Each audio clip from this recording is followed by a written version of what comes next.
necessarily be the owner of the property. Yes. I don't know if you're gonna, but in IMAP, does that pull directly from? It should pull from public record. But I don't know if it pulls from the appraiser's site or if it pulls from if it pulls from like Palm Beach Public Records, then that's different because it might be pulling like the grantor grantee. It's not, right.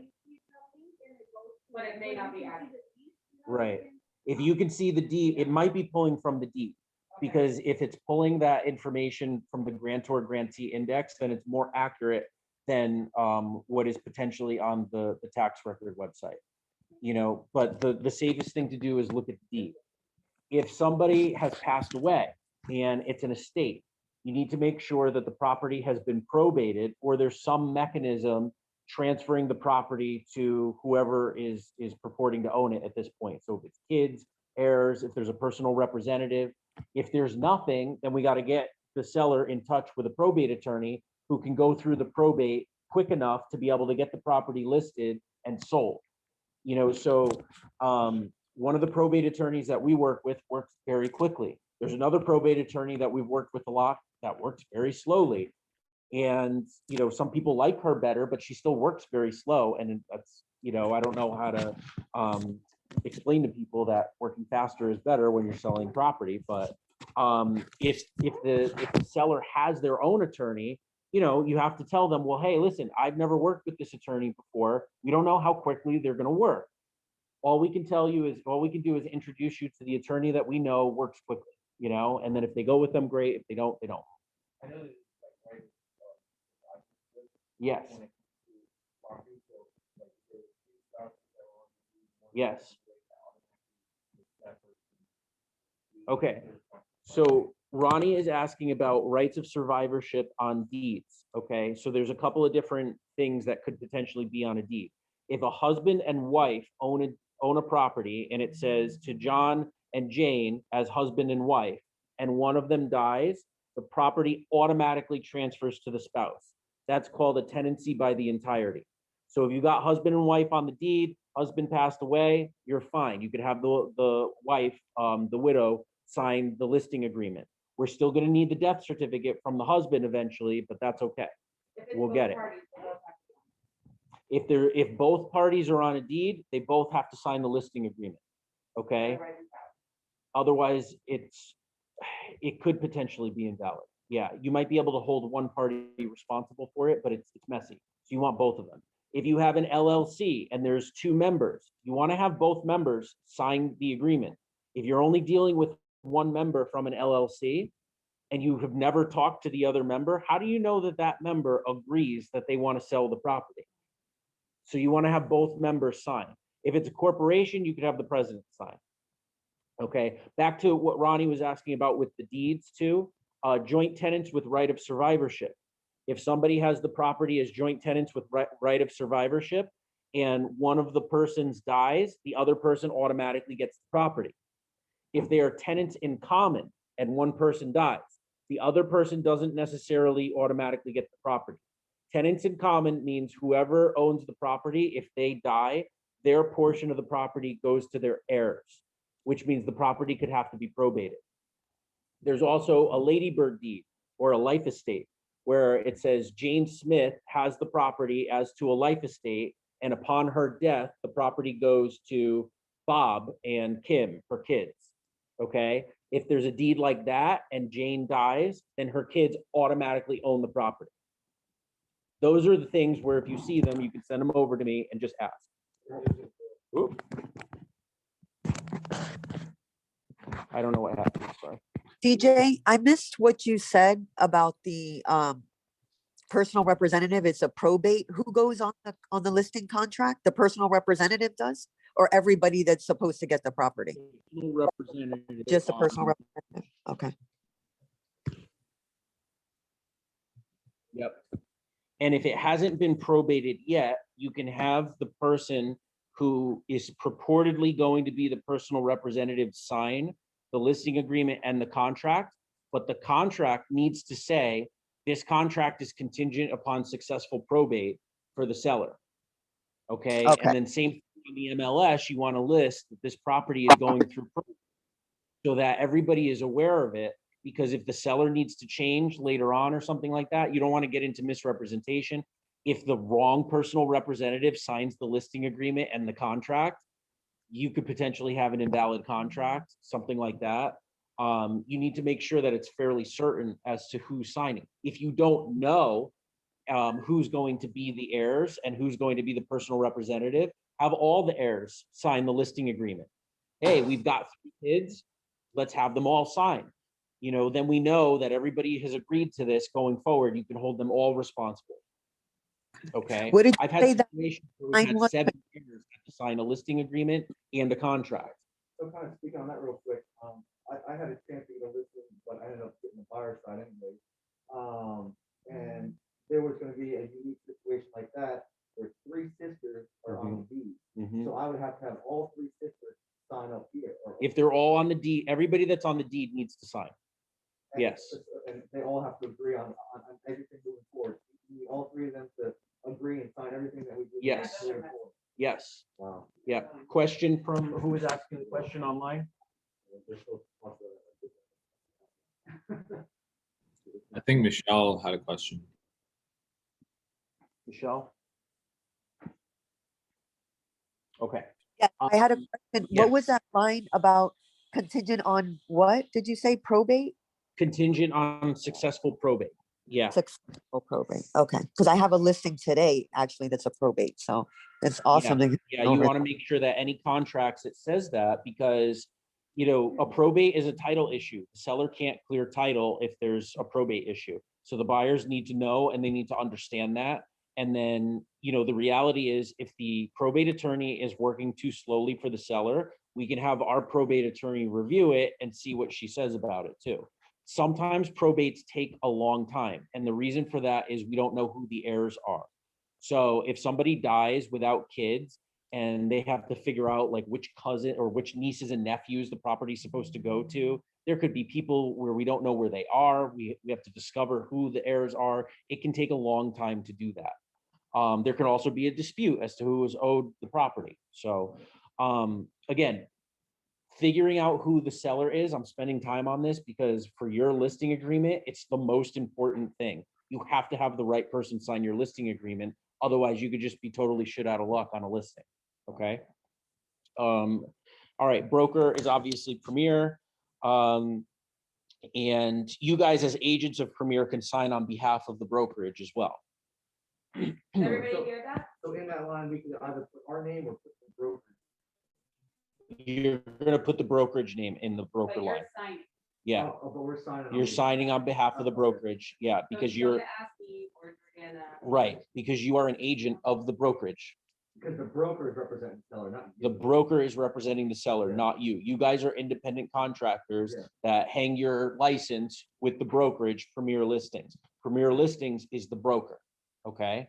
And then you all have independent contractor agreements with Premier that outlines your duties and responsibilities, and then also gives you the authority to enter into these types of contracts on behalf of Premier, okay? Authority to sell the property. The seller gives broker the exclusive right to sell the property. They cannot contract with another agent during this transaction, during this listing agreement to sell the property. It's only you guys, it's exclusive, okay? And then it's based on the price and terms described below, beginning at blank and terminating at 11:59 on blank. And I wrote in there, don't leave this blank. I actually have a client right now who has a listing agreement where the beginning date and the terminating date are blank. And she's like, can I get out of this? She doesn't want to pay her realtor. And it's kind of a gray area. Is it just an open-ended contract, or is it totally invalid because it doesn't have a termination date on it? Exactly.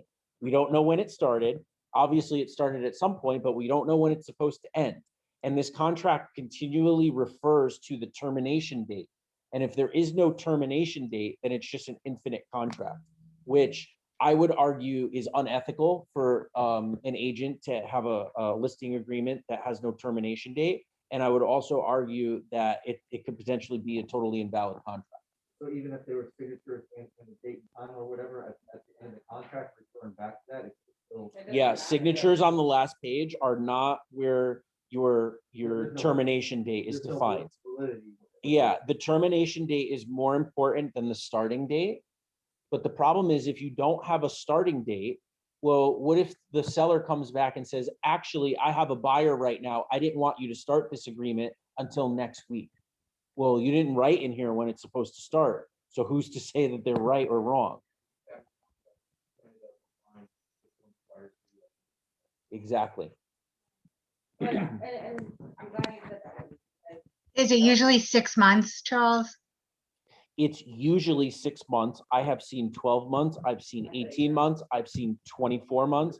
I have seen, yes, I've seen all time periods under the sky. So it's whatever you guys agree to. Obviously for you, the longer the listing period, the better. However, also in marketing yourselves and competing with other realtors, you know, you're telling people, hey, I'm going to get your property sold and I'm going to get it under contract during a certain period of time. If you're telling them 2 years, they may be saying, I don't want to wait 2 years to sell my home. You know, so you Right. have to be competitive in the marketplace too, and not just say, oh yeah, well, give me 2 years and you have 2 years to sell a home and get a commission.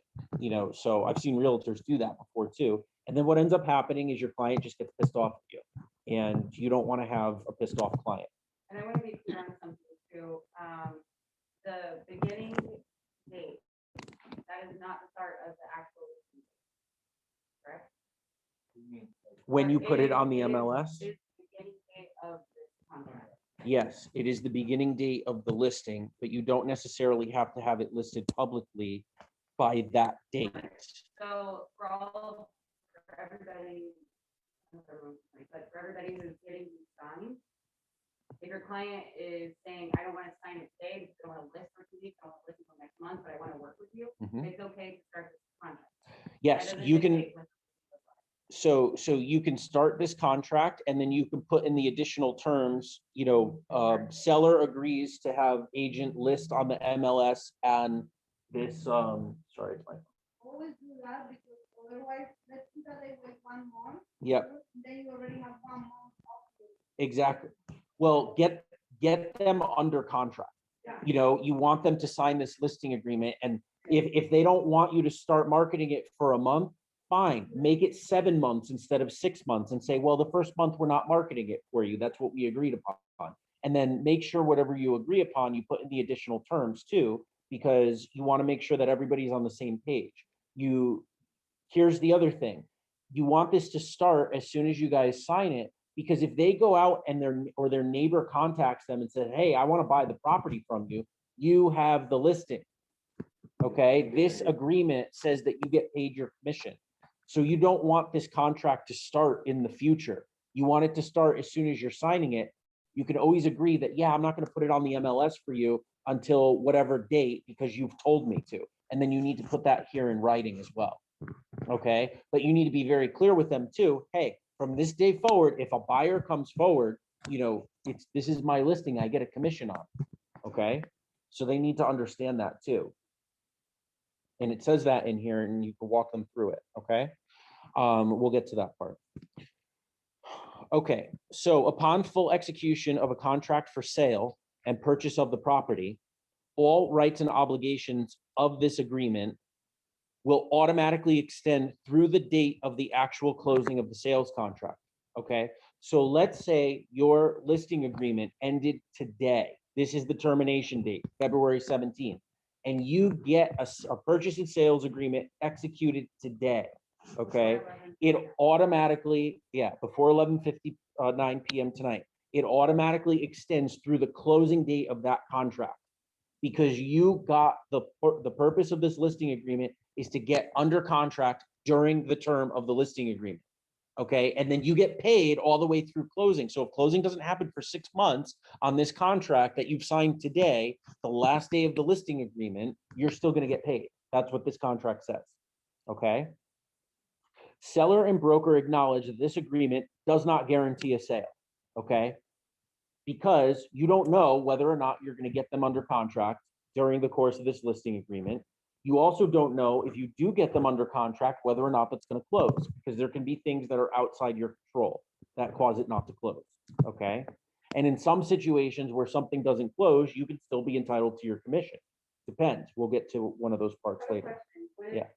Would you ever suggest us to extend this contract if we're in a situation like that? Yes. Yes.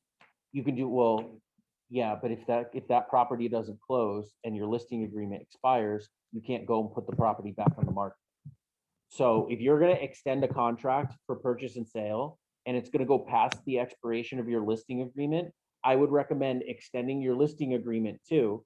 Because also, if you know, representing the seller, if you're extending a closing date on a contract for a buyer, you've got to be on high alert that that may not close. We may want to put out a kick-out clause or something like that and put the property back on the market. If your listing agreement expired, you can't do that. And how would you do that? Is that just a regular addendum? Is there a thing? If you're under, well, so technically, if you're under contract, you can still, I'm sorry, you can still do it if you're under contract, because all the rights and obligations extend. But you have to be thinking, well, maybe this doesn't close, and as soon as we know that it doesn't close, then you no longer have the listing. So you could just do an extension addendum, just like a regular addendum for a contract, you know, yeah. But I would always recommend extending it, absolutely. And anybody that wants to do that, I can just help you with the language. Okay, this property would be offered to any person without regard to race, color, religion, sex, handicap, familial status, national origin, or any other factor protected by federal, state, or local law. This is important because you will get sellers who want to sell to a particular type of person or say, I want you to market to this type of person because we're in this area. You cannot do that. That's my son, copy on this call. Yeah, you cannot do that. You cannot put in your MLS, hey, this property would be great for this person of this race because the population in this area is X amount, you know, or I've seen this with religion before. Hey, there's a synagogue right down the street. You can't write, there's a synagogue right down the street in your MLS agreement or in your MLS listing, because absolutely, it's there's all sorts of reasons why you can't do that, but yes, it's a form of redlining. Okay, there's a great video on Netflix. They did a documentary for all these agents in New Jersey. I think it was New Jersey or Long Island, and they were talking about redlining, and they were talking about, yeah, they were talking about all these different ways that realtors are leading and redlining without making it seem like that. And the reality is, you know, they did it from the buyer side, but you can do it from the seller side too. So you need to be very, very careful that you're not putting things in the MLS. Here's another one. The association has a background check. You can't put on there, association will not accept criminals. That's discrimination against people who, you can't make a judgment as to whether or not an association is going to approve someone. So let's say you have a listing and a buyer comes to you and the buyer says, hey, I'm a felon. Is the association going to accept me? All you could say is, here's the application for the association. You can fill it out and see what the association says. I don't know. Okay, because if you make a judgment call on that, you could be potentially discriminating against them. And guess what? Shoppers will be going around making those phone calls to you, asking questions like that. They do it with rentals and they do it with purchases. And if they ask questions like that and you give them an answer that is incorrect, they could potentially sue you. And you don't want that to happen.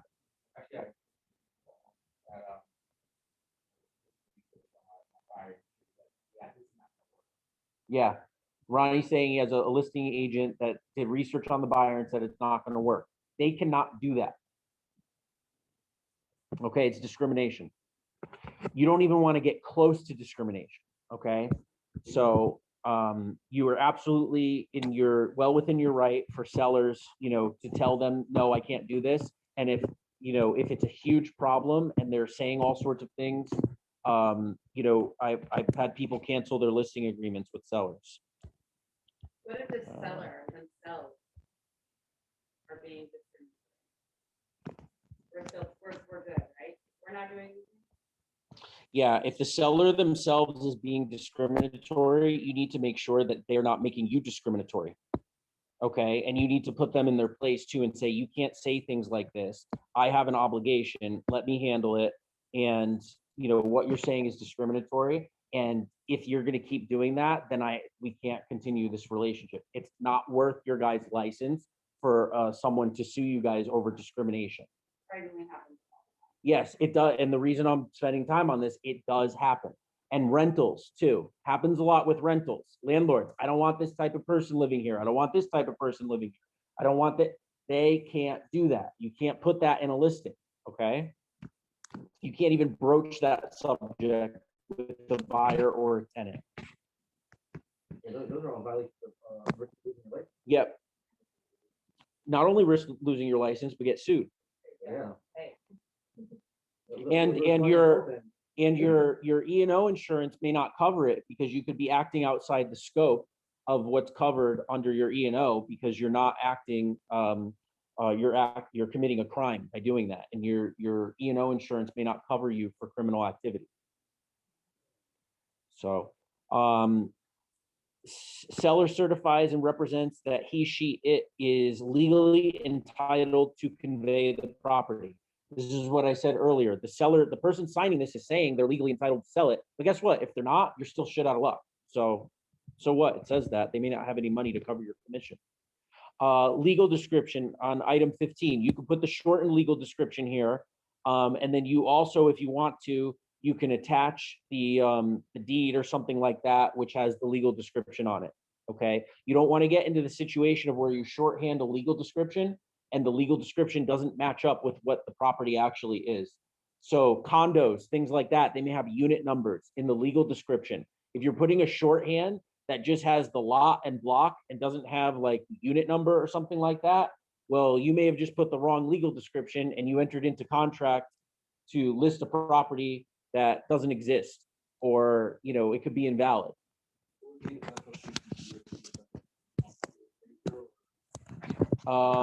Yeah, the Palm Beach, you know, Palm Beach property record search, they'll have the deed on there. You know, the easiest thing to do is just put C attachment and attach the deed because it has the legal description on there. But just put the physical address is fine. Yeah, you're gonna put the street address anyway, but again, you have to put the legal description too. You don't want the legal description to be incorrect. I've also seen street addresses that are attached to legal descriptions that are incorrect. And we want to be absolutely clear as to what property we're talking about. And then if that happens, we discover it when we're running title and everything too. But it does happen sometimes. So again, don't just go off of what's on the tax records. Sometimes a mailing address could be on there and you're taking the mailing address instead of the property address and you don't even realize it. You know, I've had people where they have tenants, they own multiple properties inside condos, and then you get confused because their mailing address is one unit in the condo, but they're actually selling a different unit in the condo.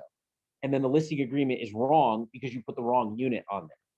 So you have to be careful with that type of stuff. Like on Papa, the legal description, that's what you're putting there? That's a shortened legal description. Okay. So Tim is looking at on what is that, PBC Go?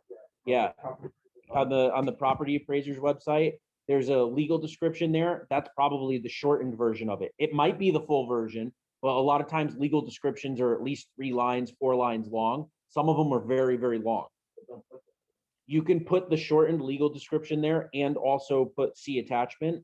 I mean, listen, I just want you guys to be as thorough as possible. If the easiest thing to do is put C attachment and attach the deed, and then write attached deed, because that's the legal description on the deed. Yeah. You know, if that's wrong, well, then there's a title issue. We'll figure it out. Yeah, if it's on, it should be, if you scroll down on there, it's on there. Right, see if you click on the blue there, booking page. That one? Yep. Yeah, the most recent one. And then you click get image. Sorry for those at home. We're looking at the property appraiser's website, and the booking page number you click on, it'll bring up the deed, and then you click get image.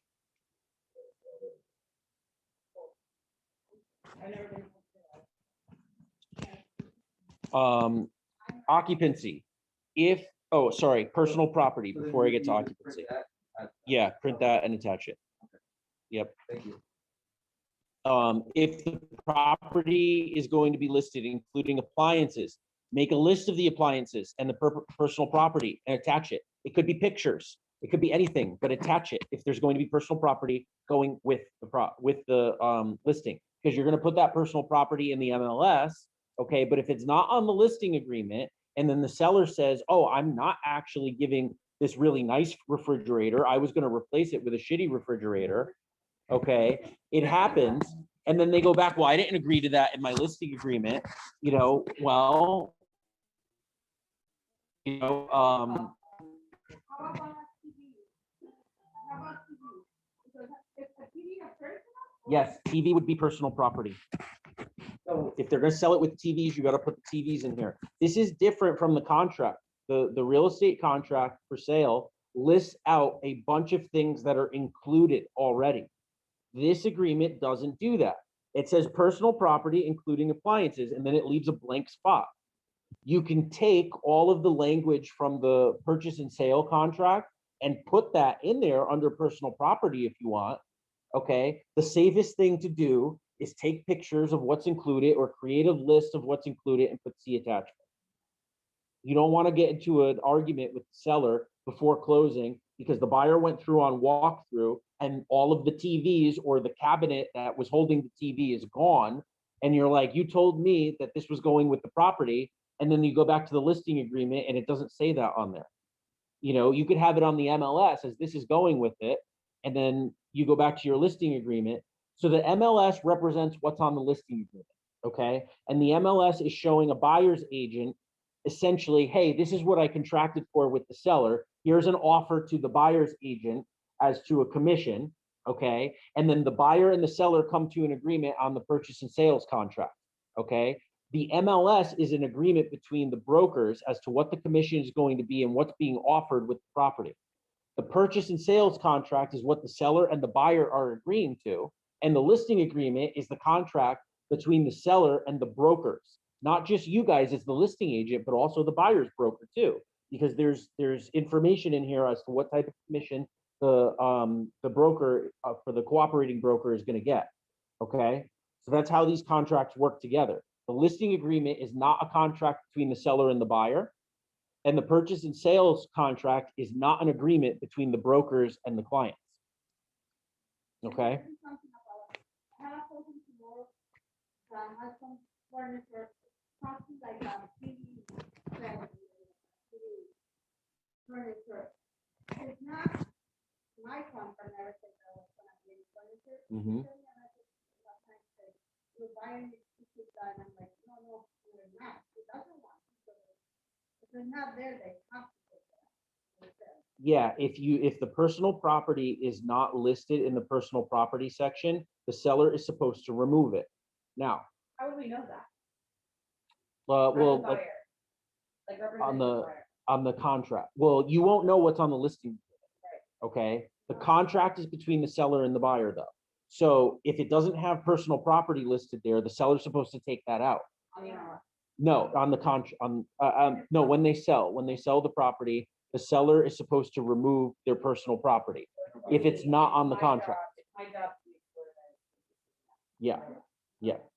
And then similarly, if you have a listing agreement and it says that the seller is selling the property with their TVs, and then you have them execute a contract and it doesn't list that the TVs are on there, now all of a sudden you've got a problem because your listing agreement doesn't match up with the purchase and sales contract. So realistically, you should be taking the TVs out of there, Let me ask you a question, that I have another contract right now, on this contract, so. If in MLS says furniture is negotiable. Yeah. Now, when I did the contract, I put all the furniture must stay in a this, and they sign it. Mm-hmm. So the TV, they have to do the TV, because I put that. Well, if you're not specific and you just put furniture, most people would not consider TV to be furniture. So they take the Well, it's up in the air. I mean, if the buyer says, "No, the TV's furniture," who's to say it's not? The seller's gonna say, no, it's not, you know, I mean, you have to be very specific with those things. If you put all, you know, all personal property or, you know, yeah, I mean, even if you say as per MLS, if it doesn't spell it out in the MLS, we don't really know. It's a gray area. Yeah. Yeah, you've got to be very specific as to what is staying and what is going. Yeah, And convey that and communicate that, whether you're the seller, the listing agent, or the buyer agent, like, this is what we're selling with your property, and with the buyer, this is what you're getting with the property. yeah. It's important with the listing agreement, I think, to take the personal property section that's listed on the purchase and sales contract and attach that here so that they understand these are the things that are on the contract. You know, so you can't just say, oh yeah, and if you have this discussion with them and they're like, well, no, actually, I'm keeping my refrigerator. Oh, okay, well, now you know that, you know, and then on your MLS, you can put that refrigerator is not included with the property. You know, and then the contract also needs to specify that the refrigerator is not included. Because again, the MLS is not a contract. If on the purchase and sales contract, it doesn't match up with the MLS, the purchase and sales contract is going to supersede whatever the MLS says. So you guys got to be very specific with that type of stuff.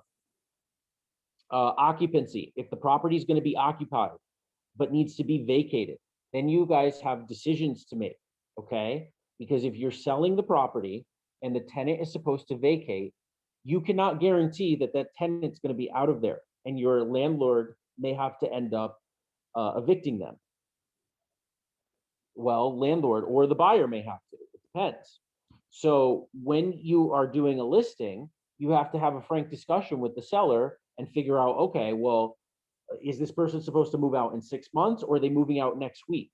Maybe we want to wait to see and make sure that the tenant's going to move out next week. Because if you have a problem with a holdover tenant, you don't want to have the property under contract and then all of a sudden you can't get rid of the tenant and then you have to go through an eviction, or you have to tell the buyer, hey, you know, do you want to evict the tenant? The whole contract is going to be built around whether or not the tenant is staying or the tenant is going. How long is an eviction? 3 months? It depends on what you're evicting the person for. So it depends on what their lease agreement is. Right now with COVID, if you're evicting somebody for non-payment, they have a COVID defense, and it's going to take a while. If you're evicting somebody for a breach of the lease, let's say that their lease ended and they're holding over, it's easier to evict somebody, but it could still take 2-3 months depending on if they hire somebody to fight it. One of the things that I often recommend if the buyer or the tenant is causing an issue is for the landlord to pay them to leave. Give them some money to go find another place to rent and get them out. And sometimes that's worth it. Sometimes it's not, you know. But again, if it's occupied, you need to make sure you know whether you're selling it as occupied or you're selling it not occupied. But this is not occupancy from the seller. It's occupancy from the tenant. This is occupancy from the tenant. This is not a post-occupancy agreement. Yes, always get the lease. Yeah, always get the lease if you have tenants that are going to be in there. You want them, you know, and then we have landlord tenant attorneys too that we can refer to if somebody needs to be evicted. But if like, say you're selling to an investor and there's a tenant in there and it's gonna remain occupied because you're selling to an investor. Yeah. then You attach that lease to the listing agreement, or is that two separate? You don't have to attach the lease to the listing agreement, but it Okay, says got it. here, if occupied, the lease term expires. So you need to know when the lease is supposed to expire, Okay. you know? If you're selling it to an investor and they're taking the tenant on, that's going to be noted on the contract in section 6. You know, so, and then the buyer has to take it with the tenant in there at that point. But there's a lot of different things that also need to happen with estoppels and things like that. So if you have a property that is occupied, we need to discuss those timelines too, to figure out when certain things are supposed to be given. The buyer has the opportunity to back out of the contract after receiving a tenant estoppel. You know, so those are things that we have to discuss too. And you need to be aware of it right from the listing agreement.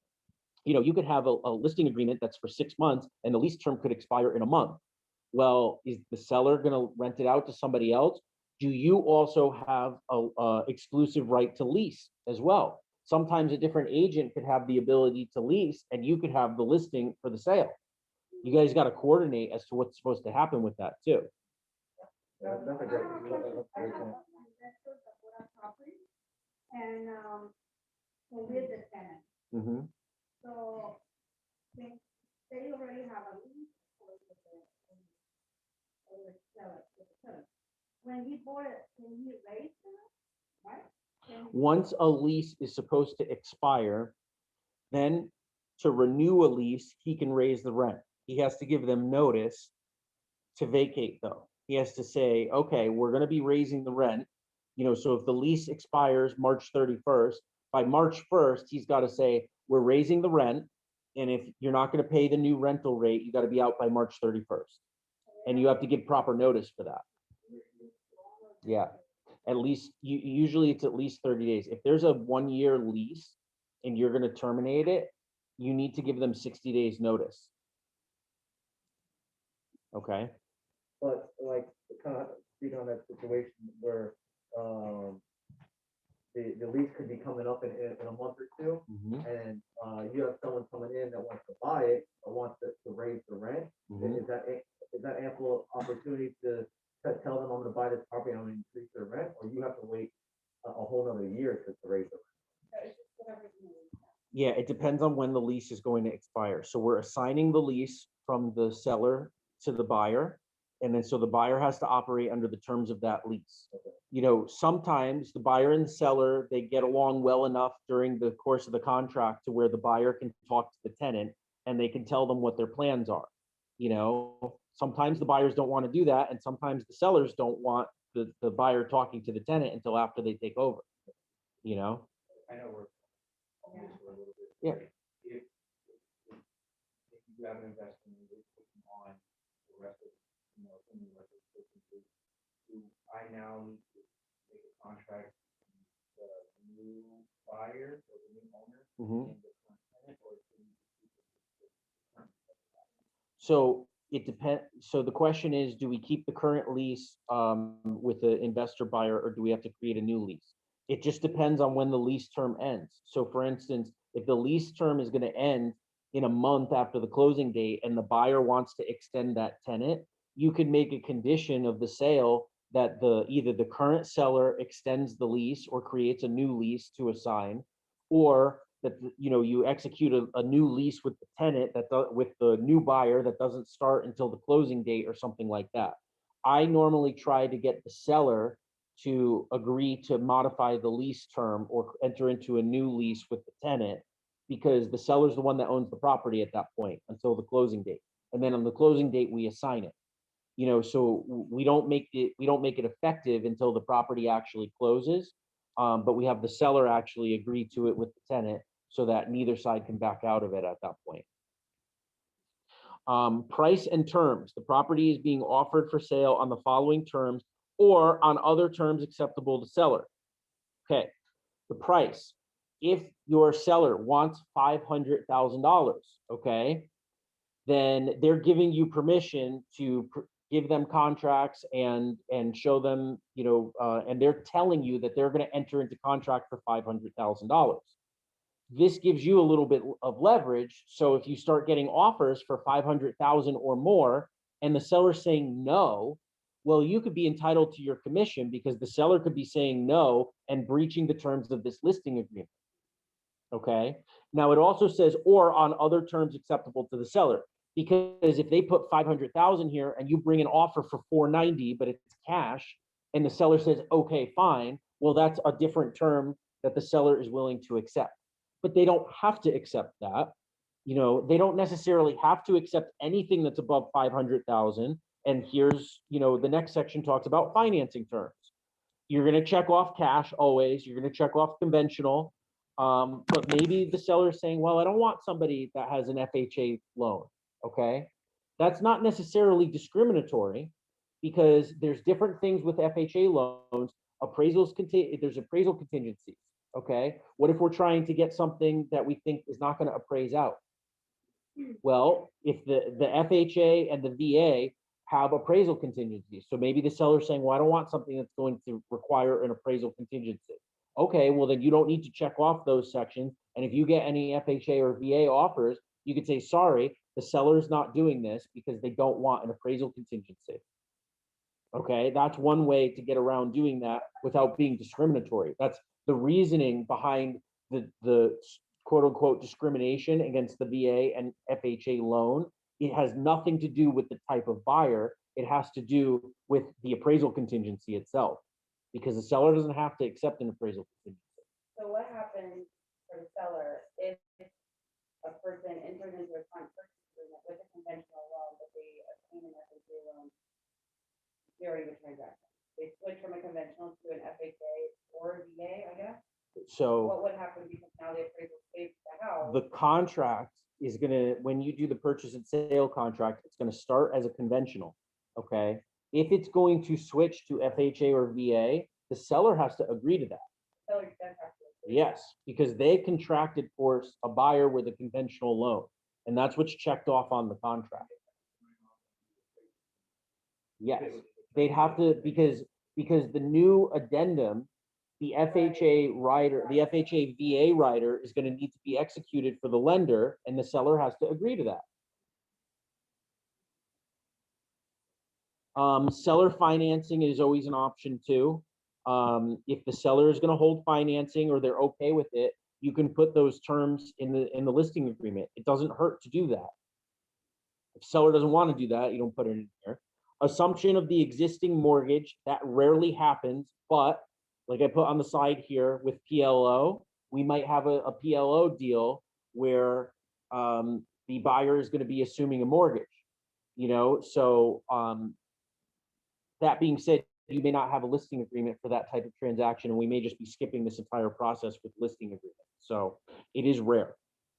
For seller financing, I underlined the section here. It is beyond the scope of a real estate licensee's authority to determine whether the terms of your seller financing agreement comply with all applicable laws, blah, blah, blah, blah, blah, consult an attorney. Okay, so when we do seller financing, there's a seller financing rider that goes along with the contract. And if the seller does seller financing a lot, they may be governed by Dodd-Frank, which is federal law regarding financing, and they may be considered a loan originator. So if they are considered a loan originator under Dodd-Frank, they have certain things that they have to comply with, and they may not be able to actually do the seller financing. So that's outside your scope. If the seller wants to do seller financing, put the terms in the listing agreement, and then when we get to that point, we'll figure it out. Seller expenses. Seller will pay mortgage discount or other closing costs not to exceed blank percent of the purchase price. Sometimes when you are doing a listing and you are negotiating a contract, you want to give a credit from the seller to the buyer in order to make it more appetizing. Or maybe you're raising the purchase price a little bit and giving a credit back to the buyer to make it work out for whatever reason, okay? If you put in this blank here, that the seller is gonna agree to give a credit for closing costs up to 5%, you don't need to go back to your seller and ask them permission to do that when you're negotiating it. And also, if they decline to sign an offer that has that on there, well, now you've got ammunition against them too to say, hey, you're breaching our listing agreement. You said you'd be fine giving a 5% commission, or 5%, not commission, credit towards closing costs. So that's definitely worth it to put it in there. A lot of transactions end up working because the seller agrees to give a credit. Now, sometimes you negotiate, yeah, we're going to give a credit, but guess what? We're not going to make any repairs or give any more of a credit than that. Okay. Sometimes you don't negotiate the credit at the beginning of the contract. Sometimes you're during the inspection period and the buyer's agent comes back to you and says, well, I want a 5% credit because of all these repairs. Well, if your listing agreement says that the seller's going to agree to 5% in credits, they can't really say, no, I'm not moving forward with that. You can try to negotiate it, but in your back pocket, well, because you want to lock your seller in. Okay, let's say you get a really great offer on a property, okay, and the sticking point is there's repairs to be made, and the repairs that the buyer want amounts to 3% of the purchase price. Okay, and that's what they're asking for, 3% credit. If you have 5% credit written here, your seller could say no, but then you could go back to them and say, well, hey, we agreed that you'd be able to give up to 5% credit. These people are only asking for 3%. If they keep saying no, no, no, and then the buyers back out of the transaction, you're owed a commission because you brought a buyer that was ready, willing, and able to purchase the property based on all the conditions that are here. If this credit is left blank, well, the buyer wasn't willing to purchase the property at the conditions that are here. They wanted a credit, and then they backed out of the contract. Well, okay, you know, now the seller's not in breach of the listing agreement. But if you put a credit there and you tell them, hey, sometimes, you know, the buyer may ask for a credit for repairs. You're looking at this property, hey, there's going to be some repairs that they're going to ask for. What amount of credit are you comfortable with? So I know now, so that when we're negotiating in the future, I have in the back of my mind what you're willing to go forward with. So all this is at the end of the day, negotiating tactics for you and your seller to be able to go and work with the buyer within the contract. But if the buyer is not asking for any concessions, then you don't have to offer them. Correct? Exactly. This is protection for you to be able to go back later to your seller and say, the buyer's asking for this credit. And when we signed your listing agreement, you said you were willing to give a credit up to X amount %. So, you know, I like having something in there, you know, it protects you guys. Mhm. A lot of people are willing to pay for part of the membership or pay entry fees for it. Yeah, entry fees and memberships for associations. Yes.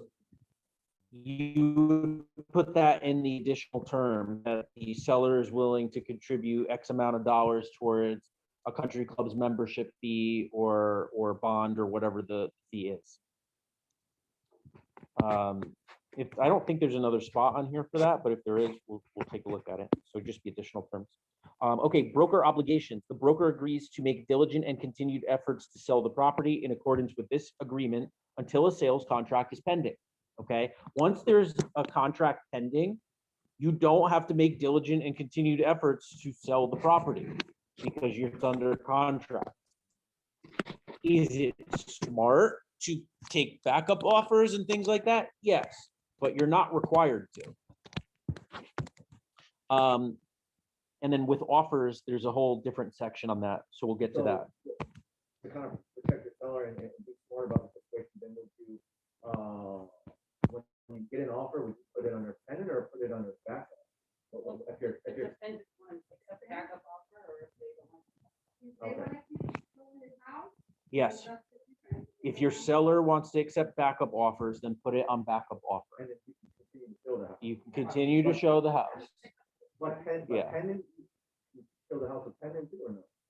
I mean, You can, but yeah, you can, and you could still take backup offers when it's pending. It's just a matter of how you're presenting it on the MLS.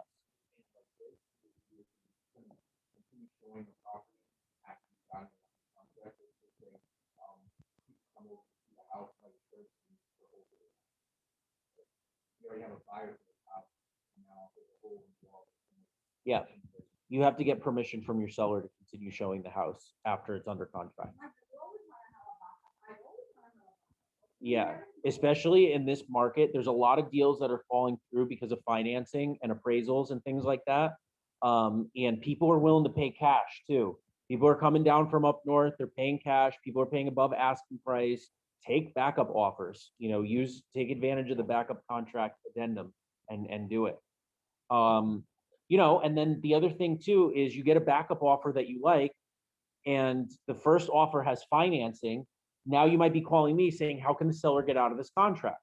Well, there's one way that the seller can get out of the contract when there's financing. So we have to kind of sit and wait. Or, you know, maybe we're negotiating with the buyer. Maybe we're saying, hey, are you guys sure that you want to go through with this? Blah, blah, blah, blah, blah. You know, you've got financing, it doesn't look good or something like that. The seller's willing to release you from the contract if you want to get out now. You know, we can do stuff like that. So always take backup offers, yeah. MLS, placing a property in the MLS is beneficial to the seller. This is just like a disclosure to the seller. The broker is obligated to enter the property into the MLS within 1 business day of marketing the property to the public. See paragraph 6. Okay, paragraph 6 outlines what the seller is authorizing the broker to do. So our questions before about, you know, when they're gonna let you list it publicly and things like that, either you're gonna check off the box in this section or you're gonna put things in the additional terms, okay? Once you're allowed to market it publicly, then it has to go on the MLS within 1 business day, okay? Unless the seller's telling you not to do that. So when it talks about marketing the property publicly, I put in here no pocket listings. Okay, unless the seller tells you not to market to the public and not to put it on the MLS, you're not really supposed to have a pocket listing. So I see this in communities all the time where there's agents that they live in the same country club or something like that. They get a listing, they sign a listing agreement with their client, and then they don't put it on the MLS. And then they just go out and they try to find their own buyer, and they don't even tell their seller that it's not on the MLS. Would that be the limited? You might bargain for that within a limited listing agreement, or within this one, if they say seller does not authorize the broker to display the property on the MLS. If you look at line 63, number 3 there, it says seller understands and acknowledges that if the seller checks off box 6B1, broker will be limited to marketing the property only to agents within broker's office. What? Okay, so if you check off box 6B1 there, where the seller is not authorizing you to put it on the MLS, you're only allowed to market it to your office. Obviously, you can market it to the yeah. What happened next? Well, he can't market it to the public. It's the same, the contract is between the brokers. Yeah, it's the same broker. Yep, you're not allowed to market it to the public. You'd be able to go to someone else in your office and say, hey, do you have any buyers for this property? I don't know any sellers that ever agree or want you to do this, but for some reason, I see pocket listings a lot where something is not on the MLS. So that's very odd that no sellers are saying that they don't want you to market it, and yet somehow the property is not on the MLS. So I know that agents are out there signing listing agreements and then not putting the property on the MLS within 1 business day of being authorized to market it to the public. So Because they're trying to double dip. they're trying to make sure they get their full commission. And I see that happen a lot. Is that illegal? It's a breach of contract, it's unethical, and it could potentially be illegal. Yeah. You know, they do have these virtual office websites too, where, you know, people have their own website where they're pulling their own MLS information, including off-market properties, you know, but I don't see how it happens, but it does.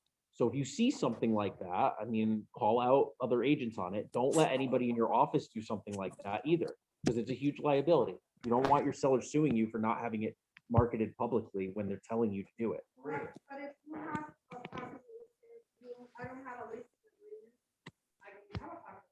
Yes, if you don't have a listing agreement, then you're not, your commission is not protected. You have no listing agreement. Sometimes if you find your friend, Yeah, Compensation form that you send. yeah. Compensation. You can have a commission agreement. Yep. Or some sort of limited listing agreement, but not this agreement.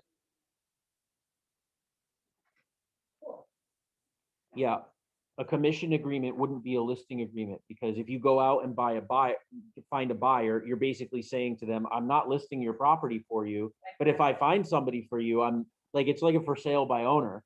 You know, you're negotiating your commission with the for sale by owner. You know, you brought a buyer to them and you have no listing agreement with them. Questions from Lee. If they sign the listing agreement today and they want to stay in the house until May, what can you do?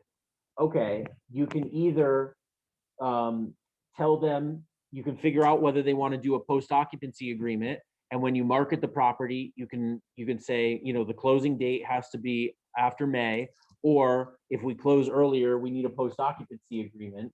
And then in your listing agreement with them, you need to state that they want to stay in the property until May, So you will endeavor to get offers that have a post occupancy agreement or a closing date that is, after May, whatever date they want to stay in there until. When you go into contract. So you would put that on the MLS in the listing? I would put in the MLS, under broker remarks, seller wants a post occupancy or closing date after May. Okay. May, whatever it It's is. always better to close sooner. Yes, No it's wait. always better to close sooner. Do the post Tomorrow we never occupancy. know. Okay, Exactly. thank you.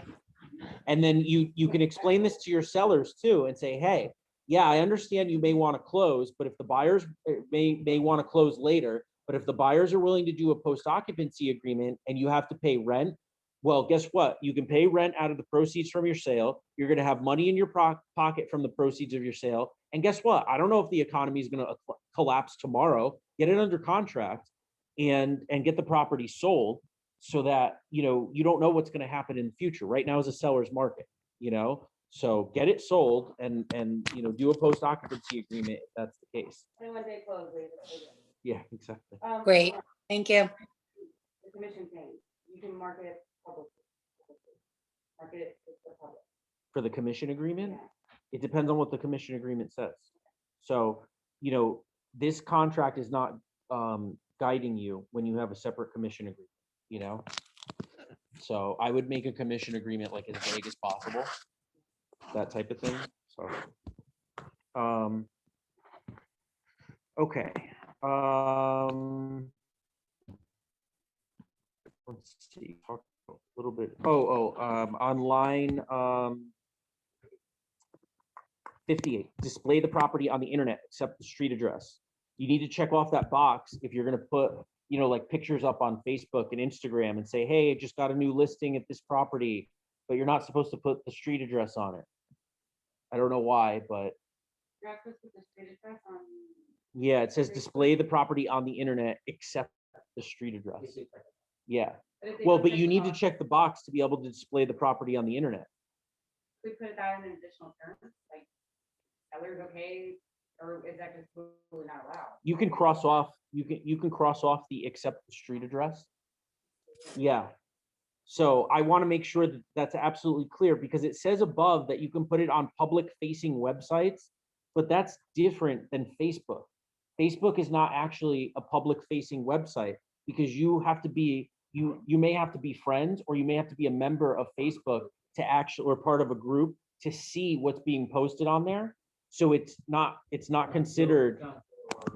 Yeah, well, Zillow and RedX and those types of things are not even included in here either. They're different.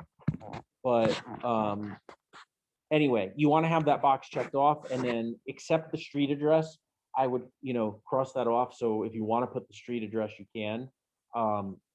If the seller really doesn't want you, then okay, fine. Just put pictures and then you can talk to somebody privately about it.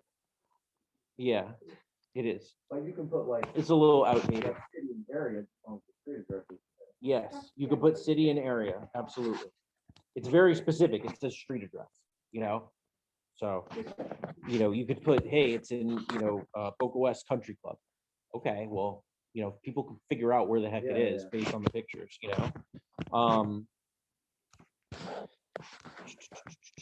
Okay, we went through that. Lockbox. Okay, part E, check it off if you're going to use a lockbox. And then there's a whole disclaimer in here about how you guys are not responsible if somebody goes into the property and removes valuable, or something like that, because there's a lockbox. We had a, what's the blue box called? The Supra. Okay, we had a situation a couple weeks ago where there's a Supra on a listing. Okay, the agent took the buyer to go check it out. Okay, the agent left with the buyer, locked the Supra. All of a sudden, the listing agent went back to the property a couple days later and there was a couch in the garage. And he called up the buyer's agent and was like, why did you let them put a couch in the garage? The buyer's agent was like, I didn't let them do that. How the hell did that happen? Come to find out, the buyer has a friend who has a Supra key and he's an agent. The buyer went back to the property, opened up the Supra with that agent and started moving shit into the garage. Okay. So That's why this section is here, so that you guys aren't liable for stuff like this.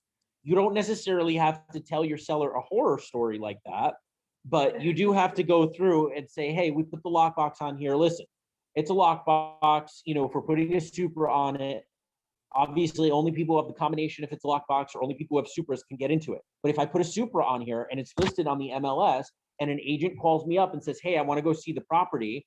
Well, if I can't make it there, do you want me to allow them to go there and do it? Because they can get into the property. This is the point of having one of those. And we could set up an appointment so that I don't need to be there all the time and it's listed on the MLS. If you don't want to allow me to do that, well, then we need to make, you know, you need to tell me that too. So you've got to be on the same page with your seller, and you've also got to make sure if you have a lockbox on there that this section is checked off, because this is the seller waiving their right to go after you guys for anything that is broken or stolen because of the Supra or the lockbox. E6E, line 68. Yep. Yeah. And then line 72, I don't know why they combine this into E as well, but withhold verbal offers or withhold all offers once seller accepts a contract. Okay. I like to have them checked off, because you don't want to be responsible for giving the seller verbal offers that aren't written. Like, verbal offers to me are BS. Yeah. If the buyer is going to make an offer, have them submit an offer on a contract. But if you don't have checked off this withhold verbal offers, then you're required to tell the seller the verbal offers that you get. We don't want that. We don't want to make your lives harder. So check off the box. Now, the second box, withhold all offers once seller accepts a sales contract. I also like to have that checked off, because you don't want your seller to start having buyer's remorse. You get a better offer after they're under contract already. Well, you have to tell that to the seller, and then they're like, oh crap, how do I get out of this contract? And then we have to bring the bad news of, well, you can't really get out of this contract. Yep. So just check both those boxes off. Check both of those boxes off, protect yourselves. Still take up backup offers and things like that. If you get a backup offer, your seller has to sign a backup offer, you know, if you're doing a backup contract, you know, but you could still keep talking to agents and taking backup offers and verbal offers. This is just saying you're not going to tell the seller about it, and they're allowing you not to tell them about it. Okay, you want those boxes checked off. Great question. An email is not considered a verbal offer, but it's also not considered a written offer, because it doesn't have the necessary terms it would need for it to be an actual offer. Like, no confirmation that the seller received it. Yeah, Right. there's the buyer didn't sign it. It doesn't have the terms for all the different terms that are in the contract. Yeah, it's not a verbal offer because it's not verbal, but it's not a real offer because it's not signed by the buyer. You know, so I mean, you guys can negotiate via email and then tell them to submit what you've negotiated on an actual contract. That's fine, you know, Does verbal offer but it's not an need offer. any merit? No, verbal offers cannot be accepted. Real estate contracts have to be in writing. Yeah, people try to do verbal offers a lot, or a buyer and seller, you know, like a buyer could be talking to a seller while you have a listing agreement, and you could not be part of it. Like, their neighbor could come around, okay, and then this has nothing to do with the contract, but they can come to a verbal agreement. And until that agreement is put in writing, it's not going to pass the statute of frauds, which is just basically says that real estate contracts have to be in writing. But you could go all the way through to a sale with just a verbal agreement. And then once the deed is signed and the closing docs are signed, you can close. It's just stupid to do, but you could do that. Yeah. But how would, like, how would you? Yeah, it's really annoying. I mean, you could have the verbal offer, and no, I've never done that. I mean, it would be wild, you know? Wow, wow, West, baby. Quitclaim deeds, though, I mean, when we do a quitclaim deed, And somebody, and like, if somebody walked into our office and told us they wanted a quick claim deed and they were selling the property to this other person for $15,000 or something like that, and they wanted to do it right then and there, I mean, that would be like a verbal offer and contract. And then the deed, we just sign and have them give us the money and then we transfer it. It's possible. A lot of times are deeds that are passed between family members, isn't it? It can be. Most of the time it is, but it doesn't have to be. I see that a lot of, I'll see like a $0 footprint deed, it'll go from one name to the next, and it's usually like a family member. Yeah, it usually is. It doesn't have to be. Okay, seller obligations, they have to cooperate with broker. They have to recognize that you have MLS obligations. You know, so for instance, once you're under contract, you can't leave it as active. You have to switch it to pending or backup offer. You know, they may tell you leave it active. No, you can't do that. Yeah, I know, right? They have to provide the broker with keys. They have to make the property available to broker to show. I have sellers who will say, oh no, I can't show it this week. I can't, you know, they will frustrate the terms of this. Okay. You don't have to put up with it very long. You know, they have to do it. So you have the legal backing with this contract to say, listen, you know, we agreed that you're going to allow me to do this. You have to allow me to show the property. Otherwise, it's not going to get under a contract. If it gets to the point of where they're, you know, they're really not allowing you to show the contract, maybe you're getting toward the end of the listing agreement. You got a month left, and they want to go with somebody else or something like that. I mean, if they're preventing you from showing the property, they could potentially be in breach of this, and you could be owed a commission. So, they have to inform you before leasing, mortgaging, or otherwise encumbering the property. They have to indemnify the broker and hold you harmless for seller's negligence, representations, misrepresentations, actions, use of the lockbox, the existence of undisclosed material facts of the property, and court or arbitration decisions that a broker was not compensated in connection with transaction. So let's say they signed a listing agreement with somebody else, or they had a protection period with somebody else. They sign a listing agreement with you, never tell you about it, and then that other broker comes back and sues you guys for commission. Well, the seller here has to indemnify you for that, and they have to pay for it. They have to perform any act reasonably necessary to comply with FERPTA. If you have a foreign seller, call me before you list it. Let's make sure they actually are foreign and FERPTA applies, and figure out what we want to put on the MLS, because we may be seeking a specific type of buyer, so that because the seller is foreign. That's all I'm going to say about FERPTA right now. They have to make all legally required disclosures. If your seller tells you something and tells you not to disclose it, tell them, sorry, I have to disclose it. Make your sellers fill out a seller's disclosure for you. You do not have to give the seller's disclosure to a buyer, but if you get a seller's disclosure from the seller, they're telling you everything that they want to tell you. Now you can go and represent certain things to the buyer. If the seller lied to you on the seller's disclosure, you're protected by this section. Seller's disclosure is not legally required. Seller's disclosure is not required for the contract. Then you pay all the fines that the realtor says, my office requires it for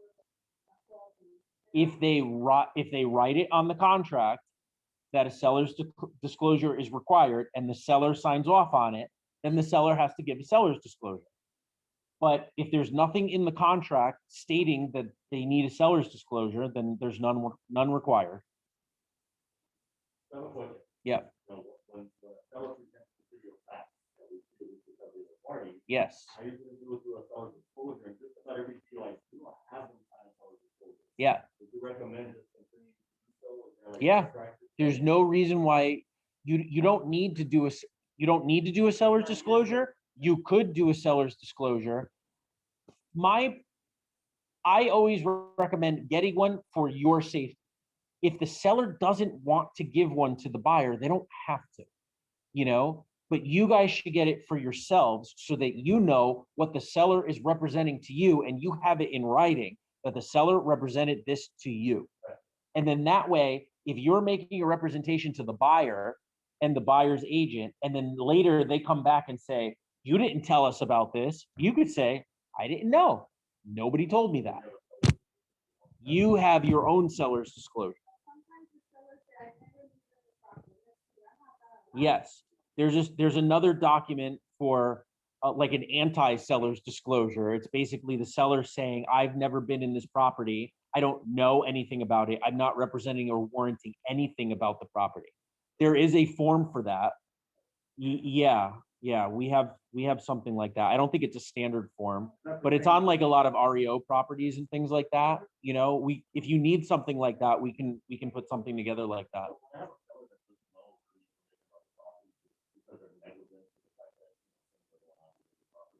I just have them put don't know every time. Yeah, and that's fine too. That covers you.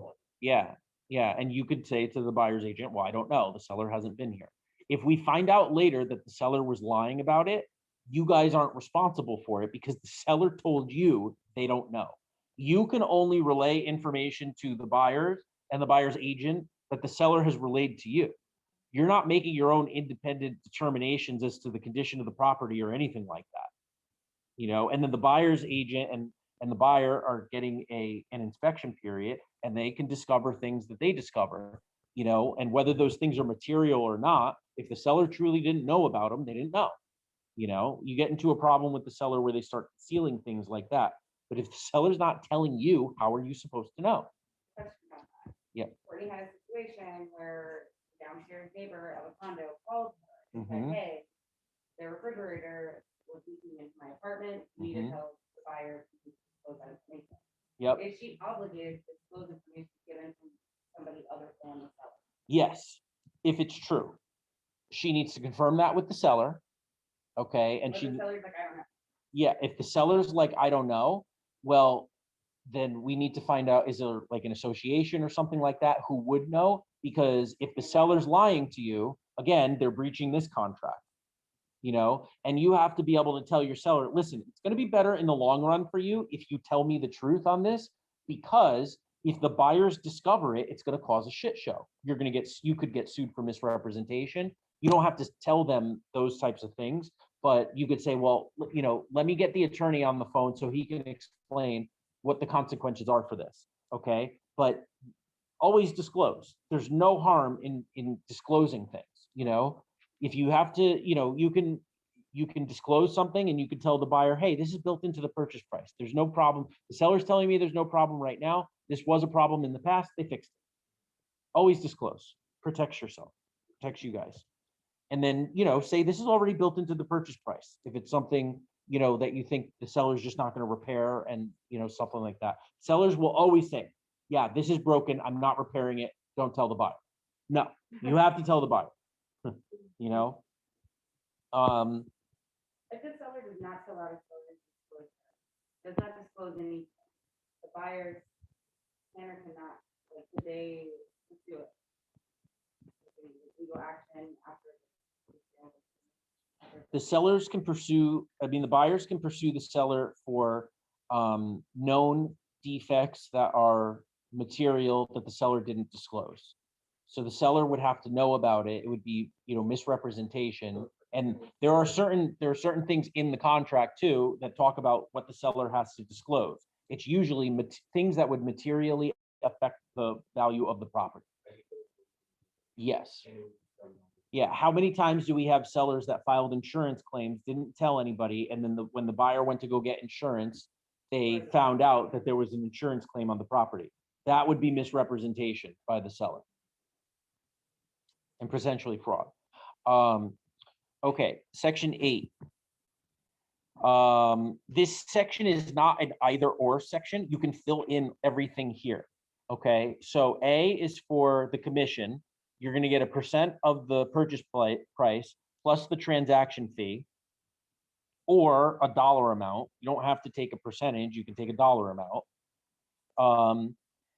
B talks about the dollar amount or percentage of an option. So if people are doing a purchase option agreement or a lease option agreement, something like that, usually there's an option payment.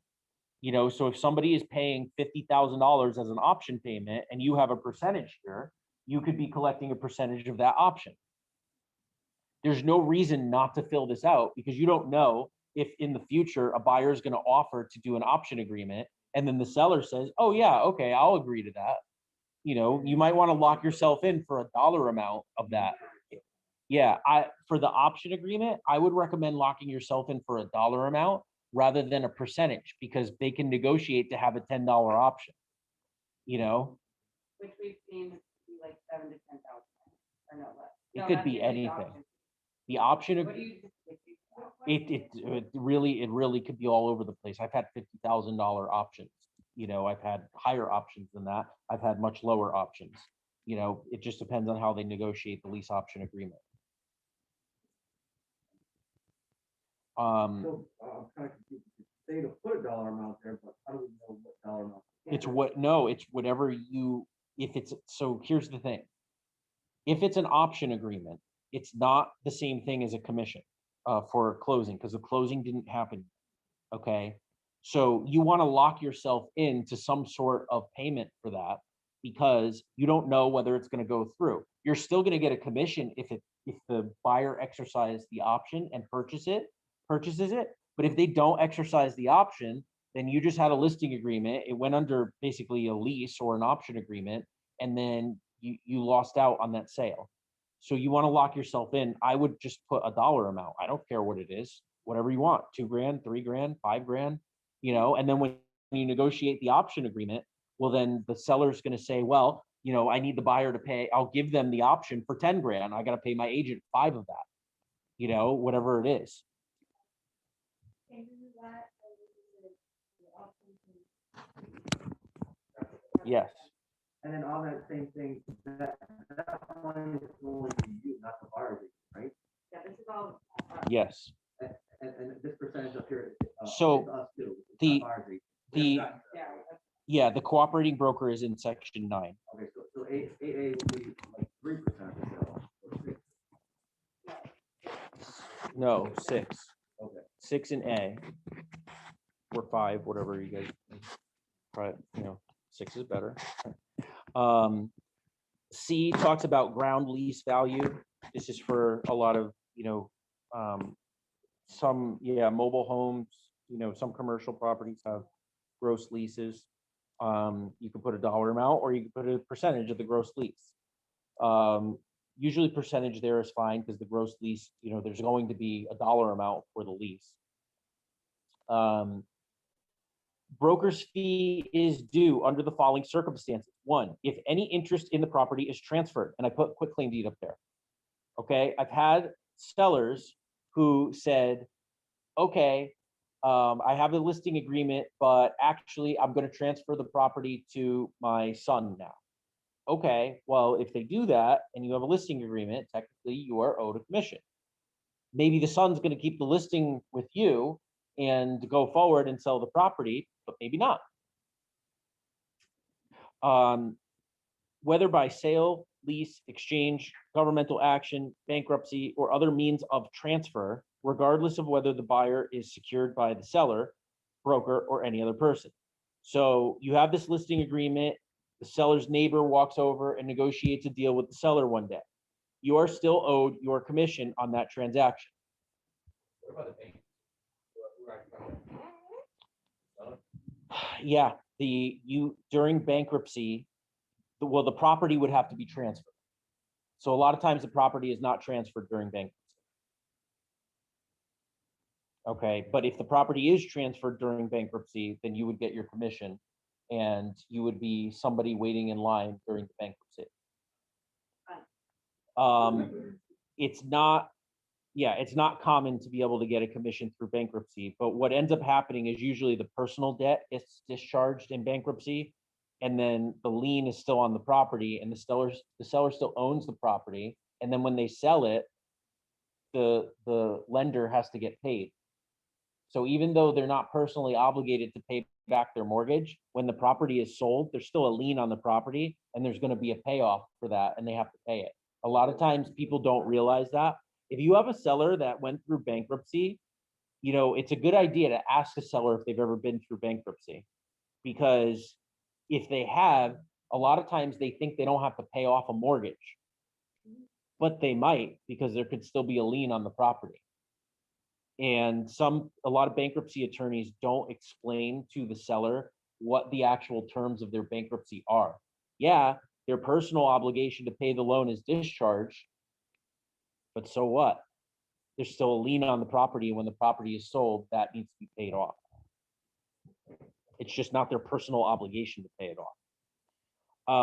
Okay, 2, if seller refuses or fails to sign an offer at the price and terms stated in this agreement, okay, that's what we talked about earlier, about putting in the 5% or something like that. If you get them an offer that says everything in here, purchase price, credits, whatever was in here, and they don't sign it, you're owed your commission. At what time, like, what point? As soon as they fail to sign that offer, it says here. If seller refuses or fails to sign an offer at the price and terms stated in this agreement, okay? So you get a cash deal for $500,000 with, a 5% credit offer, and you had $500,000 cash deal checked off, 5% credit, and they don't sign that, they're breaching your listing agreement. I would say to them, I would first go nice with them and say, hey, why? What's going on? This is what we agreed to. This is what we agreed to. How are what's going on? And then that's a question for you guys to discuss with Jordana. If they want to have you keep listing it, but they want to change the terms of the listing agreement, okay, maybe you can agree to that. Or maybe your opinion is that you're never going to get a better offer than this. Yeah, you could sue them. That's what this is allowing you to do. Okay, if they default on an executed sales contract. Okay, so let's say they, a default would, from the seller side, would be the buyer being ready, willing, and able to close, and then the sellers get to the closing table and they say, no, I don't want to sign. Okay, husband and wife getting divorced. Okay, make sure you have the husband and the wife sign the listing agreement. Here's another one. We didn't talk about this in the beginning. Wife owns the property as a married woman, wants to sell it. It's her homestead property. Husband also lives there. Have the husband sign the listing agreement too, even though he's not on the deed. The husband is going to need to sign off in order to sell the property. Husband and wife on the deed, they get divorced. Wife wants to sell the property pursuant to their divorce, maybe. Get the husband to sign off on everything too, because the husband's going to have to sign off on the deed. We get to the closing table, the husband and the wife are arguing with each other, and the husband doesn't want to sign. Now you have a breach of the listing agreement, and you can go after them for your commission. Okay, those that we've been fairly successful with negotiating, because we can say to them, listen, if you guys don't sell this, you're not going to have any money to fight over. And that, like, that speaks to them, but that could be a problem. Okay, so default, or if they agree with the buyer to cancel an executed sales contract. You guys get a buyer, ready, willing, and able, you're under contract. Midway through the contract, the seller and the buyer agree to cancel the contract. You're owed your commission.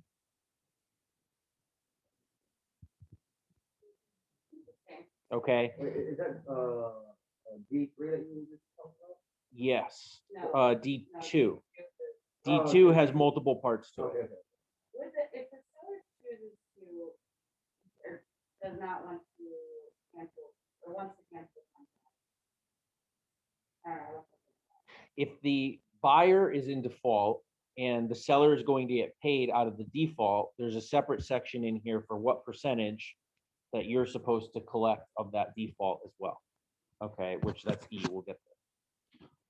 If within blank days after the termination date, this is your protection period, the seller transfers or contracts to transfer the property or any interest in the property to any prospects with whom the seller, broker, or any real estate licensee communicated regarding the property before termination date.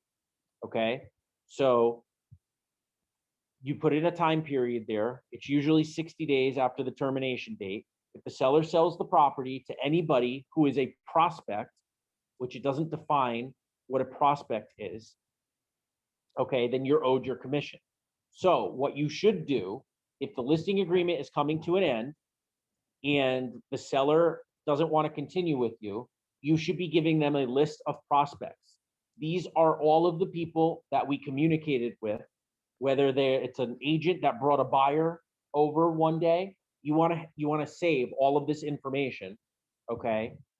Because if the seller ends up selling the property to one of those people, let's say that one of those people, their sale fell through and they circle back around with this seller and they enter into contract. If you're within your protection period here, okay, just for when they transfer or contract to transfer the property, then you are owed your commission. How would you know? So if they. You should be monitoring the property during your protection period. So if you've got 60 days, With this though, it's all in the MLS. They have to just be checking the. yeah, Yeah. yeah, you may not know. You may not be able to figure it out. But if you find out later that the property transferred and you go back and you figure out that it happened during this time period, if it's for sale by owner, you might be able to go back and sue them. So let's say the listing period ends, you've got 60 days after the termination date for the protection period, okay? And then you look back at that property in 6 months and you find out it was sold, okay? You can go back to the person who bought and say, when did you enter into contract on? And find out that information. And if they entered into contract during the protection period, you're owed a commission from the seller. You can go back to the seller and sue them.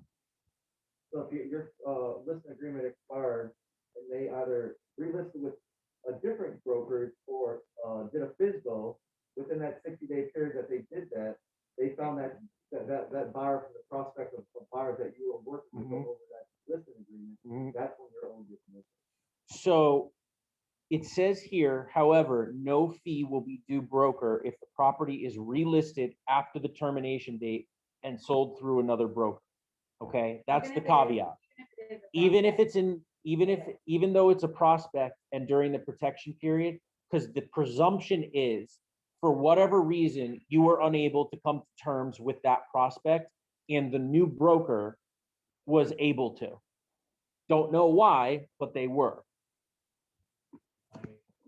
Yeah, and that's kind of just like a broker to broker thing where you know, hey, you just relisted with this other person, you're marketing it.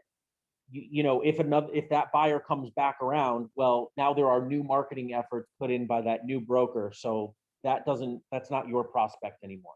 I think that's why that section is there. Now, the question, 122, number 3 is 60. Remember, I never know what's going on. It's common to put 60. I've seen 90. You know, I've seen 180. I always put 30. That's what I said, I didn't know what to say. And I didn't know about this list. Yeah, definitely always give prospect lists. I mean, the longer the time period for that, the better, you know? But again, you know, this is the other thing too. If it's relisted with another broker and you've got 180 days there, that's why this section is there, because they don't want you taking commissions away from the new broker that they went with, you know? Okay, retained deposits. E. As consideration for broker service, broker is entitled to receive blank percent, 50% if left blank, of all deposits that the seller retains as liquidated damages for a buyer's default, not to exceed the paragraph 8A fee, which is your commission. Okay, so buyer defaults and they have $50,000 in liquidated damages. Okay, and that 50,000 goes to the seller. You're entitled to 25,000 of that, unless that's more than what your commission would have been. You're capped off at what your commission was. Okay. There is a, Is that blank? Because it's 50% or you put 50%? I would leave it blank. You know, I mean, it's not right, in my opinion, to take more than 50% of that from the seller. I have a lot of agents that just waive that. for the seller because they want to keep the listing. And a lot of times deposits that are put down are $5,000 or $10,000. Okay, it's negotiated over, and then the seller ends up walking away, or it takes months for the seller. By the time that it actually settles, the property's sold and you've collected a commission. Again, that's a conversation that you guys have to have with Jordana too, as to what the policy is going to be for, these retained deposits. Okay, so Lindsay, what we were talking about is if the buyer defaults, okay, and then let's say it's a $50,000 deposit and the seller gets $50,000, you guys are entitled to 25 of that Right. if it's left blank, up to the amount of your commission, And so if we do leave this blank, 50%. Yeah. Anything more than 50%, I think, is a little bit egregious. So does this cover the other brokers as well? the contract, so the purchase and sale agreement covers the other agent. So if you get something out of this from this buyer, then 50% of that, whatever you get, is supposed to go to the cooperating broker. Yeah. So again, if the seller gets 50,000 and you get 25, well, then 12.5 is supposed to go to the other side. That may still be below your commission. Now a $50,000 deposit is not going to be just transferred so easily. There's usually a lawsuit over 50,000, and then similarly a $5,000 one, there's not going to be much to go around there. So a lot of times agents are just waiving that and letting their seller keep it because they have carrying costs for their property and they want to keep the listing. Yeah, and keep the seller happy. It's just a matter of each individual one. You leave it on here, you're entitled to it. But again, if you're going to waive it, you have that conversation with Jordana first and say, I would. That would be a part. I understand that, but you saying like distribution of whatever, it's 25,000, how does that? Yeah, you have to discuss it with Jordana because it's a broker, commission. Yeah, absolutely. So, okay. 9, cooperation. By the way, the food is here. If anybody wants to grab real quickly, it's up to you guys. But cooperation and compensation to other brokers. Notice to the seller. This is basically saying that it's going to be in the seller's best interest to offer compensation to the cooperating broker. You're going to put here what the percentage of that is going to be. Okay. If you're putting a percentage there, like let's say it's 3%, you're taking that out of the 6% that you have above. Okay. And then you should fill in each part here too, for single agent, for the buyer, for transaction broker, for broker who has no brokerage relationship. Can you I mean, explain that? Yeah. I was trying to explain it the other day, and I'm like, I have no idea. Most people are not. I mean, this whole the buyer's broker agreement. I mean, they could have a buyer's agreement with them, and it could be a single agent agreement. It could be a transaction broker agreement, or it could be a no brokerage relationship agreement.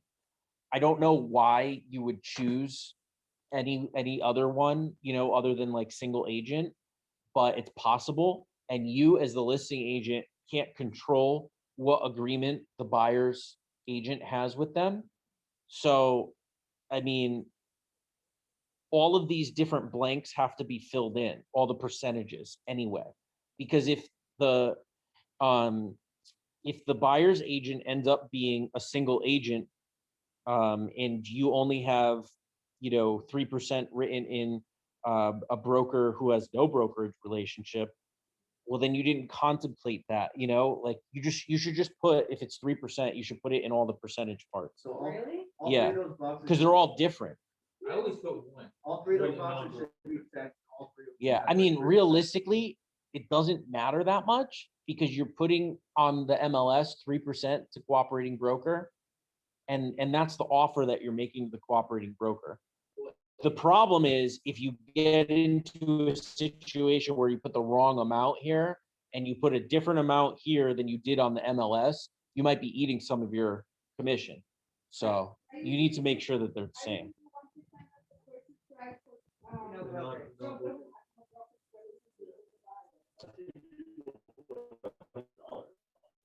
A broker who has no brokerage, is that just like an agent? Like, what is that? There's different types of broker relationships, and I'm not an expert on it, to be honest. It's inside when you guys have your, your CEs or your renewal, they go through the different type of broker relationships, and the broker relationships will have different guidelines for what your ethical duties to them are. And like some of them is you have to act in their best interest. Some of them you don't, you fiduciary duty. That's where those different types of relationships come in. But again, from the standpoint of you as the listing agent, all that really matters to the buyer's agent is what the percentage is going to be. And you're going to put that on the MLS, and that's what they're relying on. So you need to make sure, my recommendation is to put a percentage on each of the little lines there. Okay. But the bigger thing is, if it's 3%, you better put 3% on the MLS. If it's 2.5%, don't put 3%, because, and I've seen agents who have a 5% commission with their seller, and they put 2% for the cooperating broker, and they represent that as 2% on the MLS, and the cooperating broker is fine with that. And then on the statement, it says 3% to the listing agent and 2% to the cooperating broker, and the cooperating broker gets pissed off. Well, so what? That's what was represented to you on the MLS, and that's what the listing agreement is. You agreed to it. So, yeah, I mean, the cooperating broker can call up and say, I don't want 2%, I want more. But that they run into an issue with their buyers if the buyers find out about that too. But they could possibly do that. Then there has to be a totally separate agreement for that too. If for the no brokerage relationship, then you put like 1% or whatever. We're not entitled to the full, like, we wouldn't be entitled to 5%, right? 6%? Yeah. Yeah? Oh yeah. If your commission is 6%, the seller is locked into 6%. If this is 3%, that's 3%. If I have 3% here, but I have 6 total here, and we choose. the Like if you 1%. put 1% on no brokerage relationship and the buyer's agent has no brokerage relationship, yeah, then it's 1% to them. But like, are you really gonna list out? It's 5%, because the total is 6. Yeah. It depends on the type of broker. This is what, like, you shouldn't change the different, it should just be whatever the cooperating broker is the same percentage. But the point is, there's all different spots on here, and I don't want you guys to get confused with it. Just put the same percentage amount in each of the percentage spots. You have no control over what the relationship between the buyer and the buyer's broker is. Okay, now this contract is a brokerage relationship, okay, or defines what the brokerage relationship is in 10. Broker will act as a transaction broker, and then it says everything that you have to do: deal honestly and fairly, account for all funds, present all offers and counteroffers in a timely manner, limited confidentiality unless the seller waived it in writing, conditional termination. This, at the seller's request, the broker, you guys, may agree to conditionally terminate this agreement. If the broker agrees to do that, the seller has to sign a withdrawal agreement, and they have to reimburse you for all direct expenses incurred in marketing the property. And they have to pay a cancellation fee of whatever dollar amount you put here, okay? Plus applicable sales tax. Now, the important part about this is you do not have to agree to that. If the seller wants to cancel and they say, well, I'll pay you the dollar amount that's there and I'll pay you all your expenses, you could still say no. It says the broker may agree to conditionally terminate this agreement, okay? And then it's a conditional termination because the broker can void the conditional termination and the seller has to pay your commission if the seller transfers or contracts to transfer the property during the protection period. Going back to So if you have 60 days there and the seller says, I want to cancel my listing agreement, you guys say, okay, pay me my fees.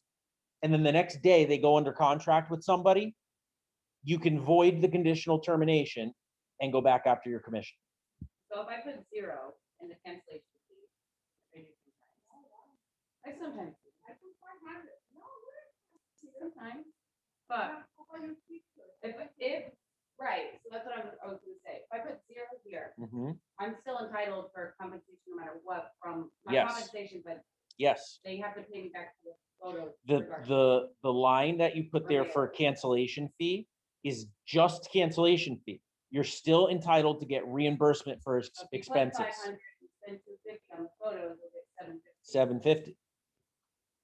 Yes, it's all your direct expenses plus, okay? Now, direct expenses can be tough to figure out sometimes too, because if you're paying a monthly fee for a service like RedX or for leads or something like that, you can't necessarily allocate a certain dollar amount to this property for that cost. So that might not necessarily be a direct cost. Photos, mailers, things like that for that specific property, that's a direct cost. And not that, I've been having to put like, simply with the cost of photos.